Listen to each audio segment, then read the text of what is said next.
Bonjour, je suis Vanessa du Savoir en Tête et aujourd'hui nous allons voir ensemble ce qu'est un cercle trigonométrique et comment placer des angles en radians sur ce cercle trigonométrique. Donc la première chose, c'est qu'un cercle trigonométrique, c'est un cercle de rayon 1 dont le sens positif est le sens inverse des aiguilles d'une montre. Oui, comme souvent en mathématiques, pourquoi ils auraient pris un truc simple? C'est le sens inverse des aiguilles d'une montre. Donc en fait, on va compter en positif quand on tourne vers le haut, donc dans le sens inverse des aiguilles d'une montre, et dans le sens négatif quand on va être dans le sens des aiguilles d'une montre. J'y reviendrai tout à l'heure quand on ira travailler sur le cercle.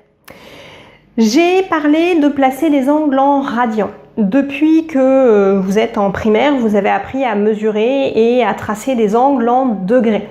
Tout comme il existe pour les températures des degrés Celsius, des degrés Fahrenheit ou des degrés Kelvin, les angles peuvent se mesurer en différentes unités. Vous connaissez donc le degré. On va voir aujourd'hui les radians.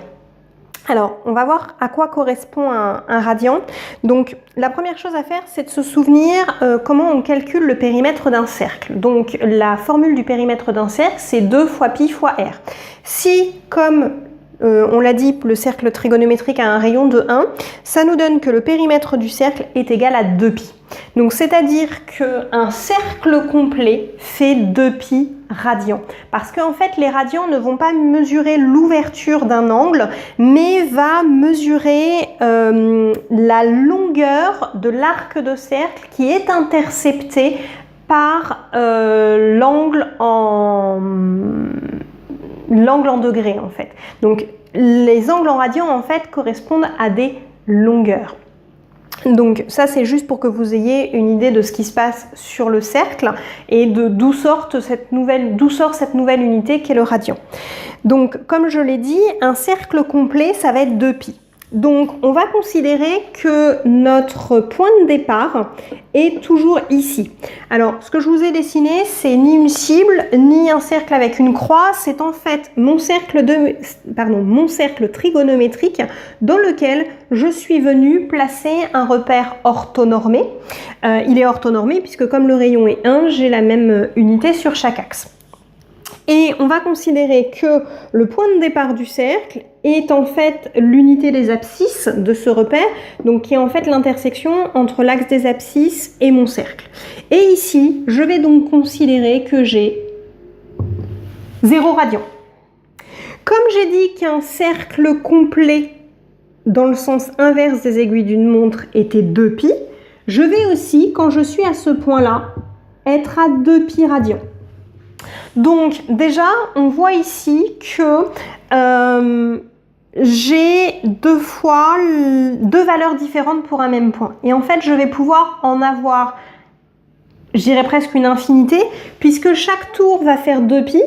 Donc j'ai ici 2pi, mais j'ai aussi 4pi, 6pi, 8pi, 12pi, tous les nombres pairs de pi, en positif, mais aussi en négatif. Parce que si je tournais dans le sens des aiguilles d'une montre, j'aurai, si je pars ici à 0, moins 2pi, moins 4pi, moins 6pi, etc. Donc je vais juste vous en mettre une en plus, je vais mettre par exemple moins 4pi. C'est juste pour que vous ayez un exemple, mais il y aurait tous les nombres pairs. Si quand je fais un tour complet, je fais 2pi.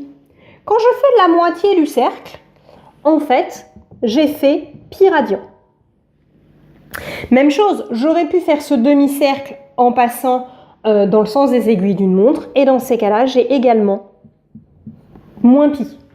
Mais j'ai aussi 2pi plus pi, donc 3pi, 5pi, 7pi, et la même chose dans le sens inverse. Moins pi, moins 2pi, moins 3pi.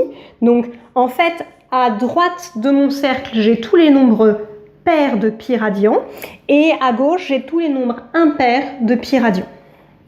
Maintenant, on va continuer à s'amuser, entre guillemets, à couper notre cercle trigonométrique en petites parts. Donc, si mon demi-cercle est égal à pi, si je viens couper ce demi-cercle en deux, j'obtiens donc 4 parts sur mon cercle, mais j'ai coupé le demi-cercle, donc pi radian en deux, j'obtiens pi sur 2. Et si je passe par le bas, j'obtiens moins pi sur 2. Je vais continuer à découper.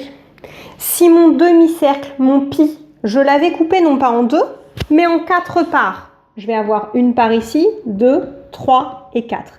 Et bien l'angle qui est ici est égal à pi sur 4.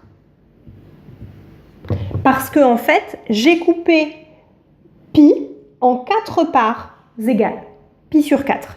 Donc ici, j'ai pi sur 4, et ici, mon pi sur 2 est bien égal à 2 pi sur 4. Si je simplifie ma fraction, je réarrive bien à pi sur 2. Et si je compte une troisième part, une part, deux parts, trois parts, j'obtiens 3 pi sur 4. Si je continue à tourner, 4 pi sur 4, 4 sur 4 ça fait 1, donc j'obtiens bien pi. Et ici, encore une part supplémentaire, j'obtiens 5 pi sur 4. Et ici, 6 pi sur 4, et ici, 7 pi sur 4. Je suis revenu à 8 pi sur 4, 8 sur 4, 2, j'obtiens donc bien 2 pi. Donc je vais pouvoir tourner comme ça. Si je tourne dans le sens inverse, mon 7 pi sur 4, il est équivalent à moins pi sur 4. Alors je ne vais pas tous les noter parce qu'autrement mon cercle ne va plus ressembler à grand chose. Mais ici j'ai moins pi sur 4, moins 2 pi sur 4, moins 3 pi sur 4.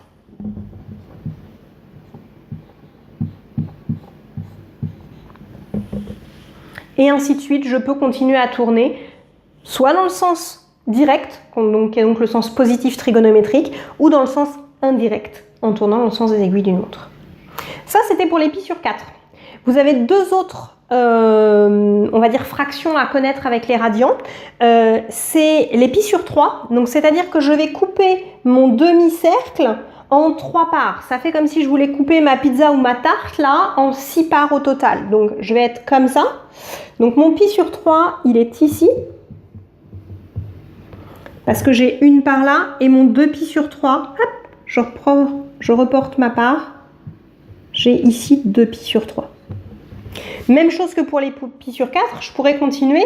Pi sur 3, 2 pi sur 3, 3 pi sur 3, 4 pi sur 3.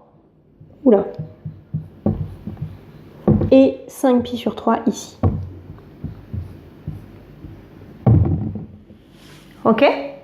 Donc, même chose, je pourrais tourner dans l'autre sens. Donc, mon 5 pi sur 3 est complètement équivalent à moins pi sur 3, moins 2 pi sur 3, moins 3 pi sur 3, donc moins pi, moins 4 pi sur 3, pardon, je ne suis pas au bon endroit, moins 4 pi sur 3, moins 5 pi sur 3.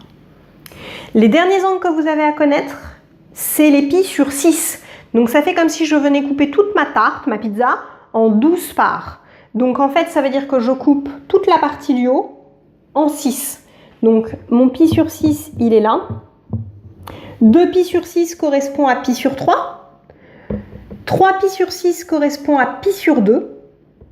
4 pi sur 6. Et donc ici, on a 5 pi sur 6 qui est juste en face, comme si je venais couper l'axe des ordonnées, complètement en face de pi sur 6. Et je pourrais continuer, 6 pi sur 6, 7 pi sur 6, 7 pi sur 6, 8 pi sur 6 qui correspond à 4 pi sur 3, 9 pi sur 6 qui correspond à moins pi sur 2, je ne sais plus où j'en suis, 7, 8, 9, 10 et 11, 11 pi sur 6 qui est ici, qui est égal à moins pi sur 6 si je tournais dans le sens indirect, dans le sens anti-trigonométrique. Alors je sais que c'est très difficile à comprendre au départ. Voyez-le vraiment comme j'ai une demi-pizza et je la coupe en 2, je la coupe en 3, je la coupe en 6. Entraînez-vous à placer déjà ces valeurs remarquables, pi sur 6, pi sur 4, pi sur 3 et leurs multiples en comptant. Déplacez-vous, placez vos doigts comme je l'ai fait. Voilà. Là, j'ai pi sur 3, donc pour trouver 2 pi sur 3, je repars d'ici et je mets la même longueur entre mes doigts. Et vous allez voir que vous pouvez reporter les choses comme ça. Il faut être très à l'aise avec le cercle trigonométrique pour tous les élèves qui vont faire des maths vraiment pour des filières un peu scientifiques, des choses comme ça. Parce qu'on s'en servira beaucoup. Donc il faut être très à l'aise sur le fait de placer des angles en radians sur un cercle trigonométrique.